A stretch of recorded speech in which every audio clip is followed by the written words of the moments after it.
മൂന്നാർ ചെണ്ടുവാര എസ്റ്റേറ്റിൽ പടയപ്പ ഇറങ്ങി. കാട്ടാനയുടെ മുൻപിൽ അകപ്പെട്ട ബൈക്ക് യാത്രികൻ അത്ഭുതകരമായി രക്ഷപ്പെടുകയും ചെയ്തു. കാട്ടാന ഇപ്പോഴും ജനവാസ മേഖലയിൽ തുടരുകയാണ്. ദൃശ്യങ്ങളിലേക്ക്.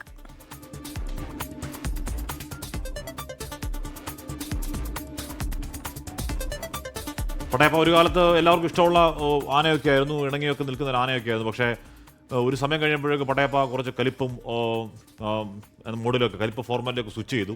ഇപ്പോൾ പടയപ്പ അത്ര പ്രിയങ്കരനോ അത്ര സൗഹൃദമൊന്നുള്ള ആളല്ല. ഇടയ്ക്ക് വിരട്ടുക, ഇടയ്ക്ക് ബുദ്ധനം കാണിക്കുകയൊക്കെ ഉള്ള ചെറിയ കലാപരിപാടികൾ പടയപ്പയ്ക്കുണ്ട്. പക്ഷേ അവൻ്റെ പ്രതാപത്തിൻ്റെ ഒരു കുറവില്ല. റോഡിൽ കൂടെ സ്വന്തം റോഡാണ് എന്ന ധാരണയിൽ അങ്ങനെ നടന്നങ്ങ് പോവാണ്.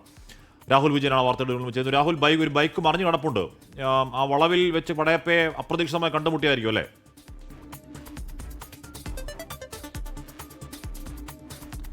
അശ്മി, അങ്ങനെയാണ്. ഏതെങ്കിലും തരത്തിൽ പടയപ്പ ഈ ബൈക്ക് യാത്രികനെ ഓടിക്കുകയോ അല്ലെങ്കിൽ പാഞ്ഞെടുക്കുകയോ ആക്രമിക്കുകയോ ഒന്നും ചെയ്തിട്ടില്ല എന്നുള്ളത് നമ്മൾ ആദ്യമേ തന്നെ പറയണം. പടയപ്പ എപ്പോഴും ആ നാട്ടുകാർക്കും അതുപോലെ തന്നെ വിനോദസഞ്ചാരികൾക്കും ഒക്കെ കൗതുകം ഉണർത്തുന്ന ആനയാണ്. പക്ഷെ പഴയതുപോലെ ആനയുടെ അടുത്തേക്ക് അത്ര എളുപ്പത്തിലോ അല്ലെങ്കിൽ അത്ര സൗകര്യത്തിനോ അങ്ങ് ചെന്ന് കഴിഞ്ഞാൽ ഒരു പക്ഷേ പടയപ്പ ഒന്ന് തട്ടുകയോ മുട്ടുകയോ ഒക്കെ ചെയ്തേക്കാം എന്നുള്ളൊരു മുന്നറിയിപ്പ് കൂടി നൽകുകയാണ്. എന്തായാലും ഇന്നലെ വൈകിട്ടാണ് ഈ ചെണ്ടുവാര എസ്റ്റേറ്റിൽ ഈ ബൈക്ക് യാത്രികൻ പടയപ്പയുടെ മുൻപിൽ അകപ്പെട്ടത് എന്നുള്ളതാണ് നമുക്ക് മനസ്സിലാക്കാൻ കഴിയുന്നത്.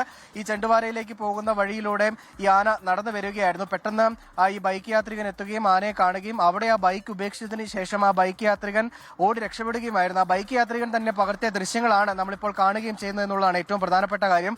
കഴിഞ്ഞ കുറേ ദിവസങ്ങളായിട്ട് ഇങ്ങനെ ചെണ്ടുവാരയിൽ തന്നെ ഇങ്ങനെ കറങ്ങി നടക്കുന്നു. ആ പ്രദേശത്ത് വ്യാപകമായിട്ട് കൃഷി നശിപ്പിച്ചിട്ടുണ്ട് എന്നുള്ളതും മറ്റൊരു പ്രധാനപ്പെട്ട കാര്യമാണ്. ഇതിൽ എടുത്തു പറയേണ്ടത് ഈ ഓണത്തോടനുബന്ധിച്ച് ചില കൃഷിവിളകളൊക്കെ ആളുകളൊക്കെ നടത്തുമല്ലോ, ആ കൃഷിവിളകൾ ഉൾപ്പെടെ ഈ പടയപ്പ നശിപ്പിച്ചിട്ടുണ്ട് എന്നുള്ളത് ആശങ്കപ്പെടുത്തുന്ന കാര്യമാണ്. ആ നാട്ടുകാരെ സംബന്ധിച്ചിടത്തോളം ഇച്ചിരിയേറെ ബുദ്ധിമുട്ടുണ്ടാക്കുകയും ചെയ്തിട്ടുണ്ട്.